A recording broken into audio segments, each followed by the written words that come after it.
We talked a lot about Xbox in 2020. Let's talk about Xbox in 2021.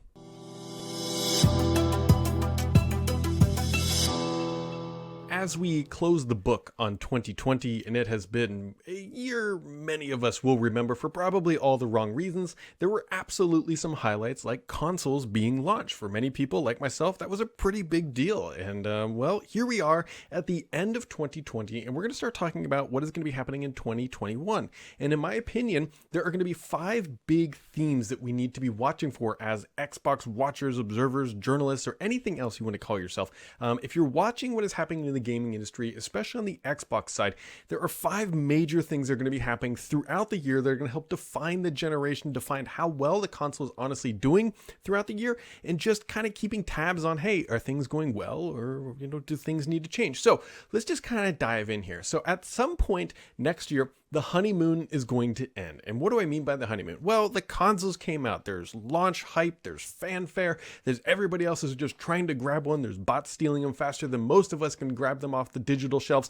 But the honeymoon of people just buying these consoles or wanting to buy them before they even hit the shelves will eventually come to an end. This is natural in every cycle. You don't sell things forever before they are even produced. And so when that honeymoon comes to an end, one of the questions is, who's going to get there first? Is Microsoft eventually going to be able to meet the demand of the Xbox fans?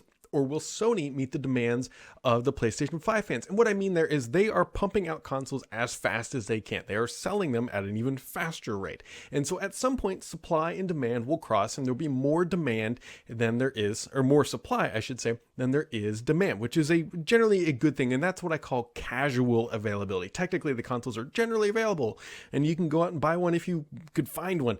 But casual availability means like, hey, it's a Tuesday, I'm going to go to Best Buy, and I'm going to pick up a console. When is a console going to get there first, and from which manufacturer? Because there is some data to be derived from some of this, right? If Xbox gets there, let's say next week, I'm not expecting that in any capacity, and actually Microsoft is saying that's probably not going to be happening until at least another quarter, sometime in the spring at the earliest. But let's just say you could go to Best Buy tomorrow and pull one off the shelves because they're all just sitting there. That would be a bad sign, meaning that demand was not as much as anticipated. Now, at some point, Sony and Microsoft will have their consoles on their shelves, and somebody's going to look at that and say, oh, look, Sony's are now casually available first. That means there's less demand on the Sony side, or Xbox is available first and there's less demand on the Xbox side. Unfortunately, that's not really a great metric because we don't know how many devices are coming off the factory lines. If they shut down the factories, then they'll never get on the shelves, but they'll never be sold either.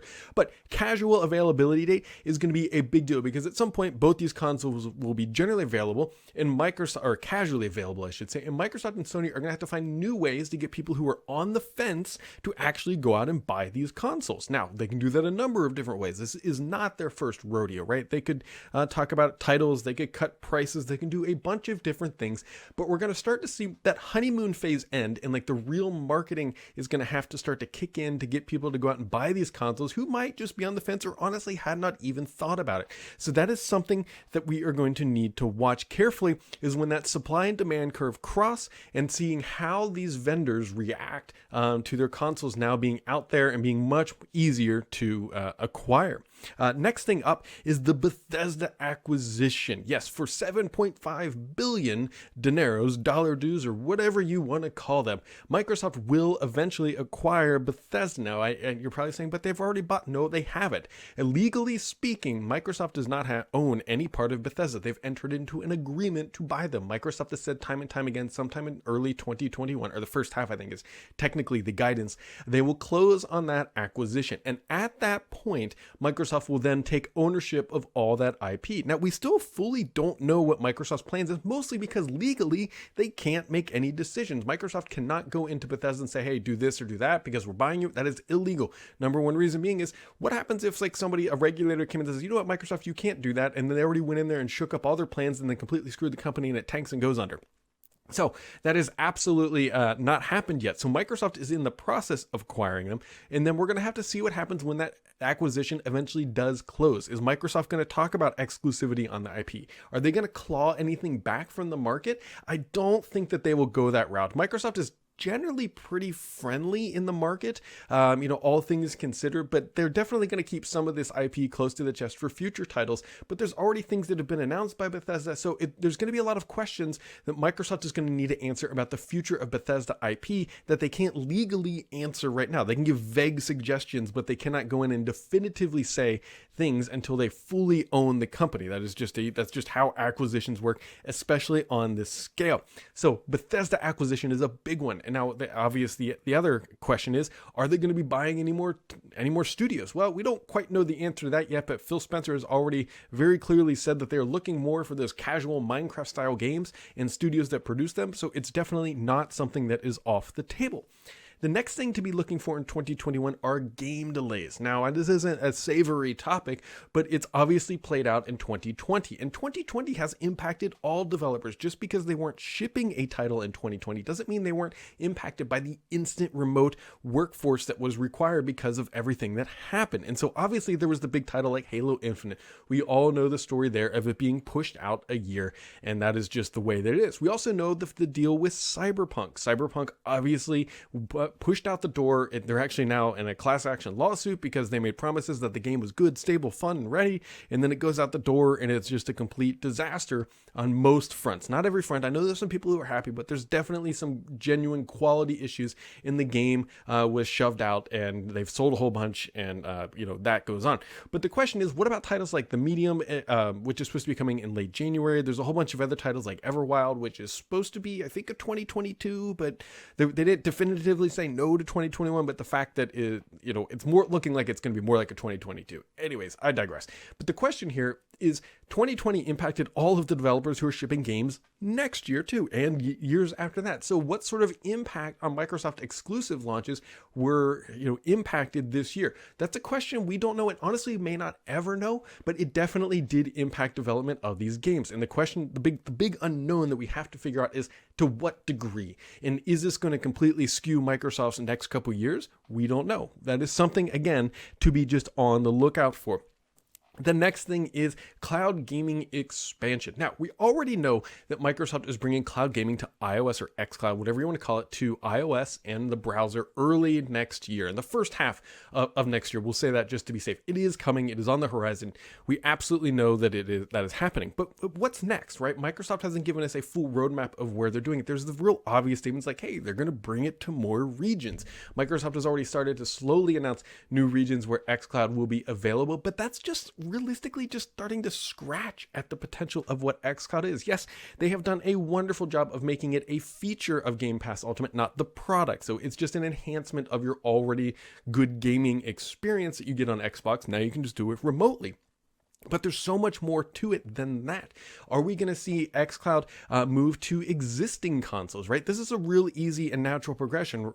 So they get it on all the mobile devices. Now you might be saying, but Brad, why would I want it on an Xbox One? Well, you'd allow you to play next generation games streaming from the cloud on your current Xbox One without having to buy an Xbox Series X or S. Or more lucratively, if you are on an Xbox Series X or S, specifically the S, it's a great way to save storage space. We all know the constraints that are going to be on next-gen consoles with storage, and if you're looking at the expansion drives, they're over $200 if you want to get that native storage expansion. And so cloud streaming is like a really viable option to play next-generation games on an even next-generation console without having to suck up all that storage space. And what you could do is maybe if you're going to be playing just sort of like an offline, quote-unquote offline title, non-multiplayer title, if you will, story-driven title, whatever, xCloud might be a really viable option on the Series X or S if you don't want to dedicate that storage space. Or what's even better is potentially going into Game Pass and being able to launch a game instantly and start playing it. Then when you set it down, your controller down, and you take a nap or whatever, then it downloads in the background. And so there's a lot of different things that can be done with cloud gaming, and we haven't seen the full potential or Microsoft really extrapolate where they're completely taking cloud gaming. But that's, sort of a mixing in some insider knowledge about things they want to do. The question is, will they get to it in 2021? We've seen a pretty, I don't want to say anemic rollout, but it's a pretty safe rollout of cloud gaming so far. We haven't seen them really go anything aggressive. By the time they get it onto iOS and the browser, it'll be on par with everything that Stadia offers. It'll be, I believe, ahead of Luna, because I don't think Luna does Android currently at this time. But there's still a lot of potential that Microsoft can do that is unique to cloud gaming and that has not fully been realized yet. And then the next major theme, and this one's a big one, is Game Pass growth. Now, I know I've talked a lot about this, but we actually have some specific numbers here that are going to help you understand why this is such an important thing. Is because Game Pass is quite literally on the desk of Satya Nadella, that he is being charged with help drive growth because his compensation is directly based on it. Now, there's a lot of things that happen in the Xbox org, but not all of them funnel up to the CEO's desk and being part of his compensation package. So in the late fall, early winter, I think it was late fall, Microsoft put out a statement to the SEC and said, hey, this is how our executive CEO, Satya Nadella, is going to be compensated. And 5% of his overall pay is going to be directly related to Game Pass growth. Now, that might not sound like much. Okay, it's only 5%.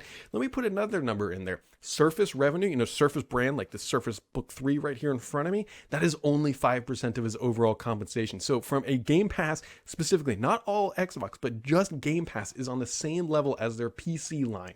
That is actually a pretty big deal. Now, to put it into some bigger enterprise perspective, Teams is 20% of his overall compensation package. So it's definitely not like enterprise grade stuff, but it's very much a part of Satya Nadella's compensation package. So be looking to see how Microsoft is going to uniquely drive more people into Game Pass, because that is going to be a big factor. I mean, it's coming from the CEO, which is a multitude of good reasons. One, while you may not like Game Pass, the thing is that this means this has a seat at the executive table. If Game Pass is a part of his pay, you can guarantee that Game Pass is a part of their ongoing strategy meetings, which means that Game Pass is going to get the attention that Microsoft and mostly Xbox fans want. And so be on the lookout for some really direct initiatives to help grow Xbox Game Pass, because that is some direct feedback from the top, from the CEO's desk, and it doesn't get any better than that for Xbox fans, at least at Microsoft. So overall, guys, those are like the 5 big areas that I'm going to be paying attention to throughout the year. Yes, there's a lot of other things. There's more than likely going to be some limited edition consoles at some point. We're more than likely going to see a cut of pricing. Remember, like, I'm not expecting it in the spring or anything. I think the first chance would be sometime in the fall. We'll probably see some like weekend deals or whatever, get 10, $15 off here or there or something like that. But historically speaking, about a year after the console has launched is when we've seen the first price cut. That is obviously still important. I bet we see some limited edition stuff coming up too. We're also going to see like the custom controller design lab, I believe, will be coming back online with the new controllers. And so there's a lot of other good stuff, and I don't want to be like ignoring over them, but these are like the 5 business areas that are really going to be driving Xbox in 2021, and they're really, really important to understand. So if you want to keep it locked to understanding all these things as they happen and as we understand the narrative of 2021 as it unfolds, hit the subscribe button, and we'll catch all of you right back here next time.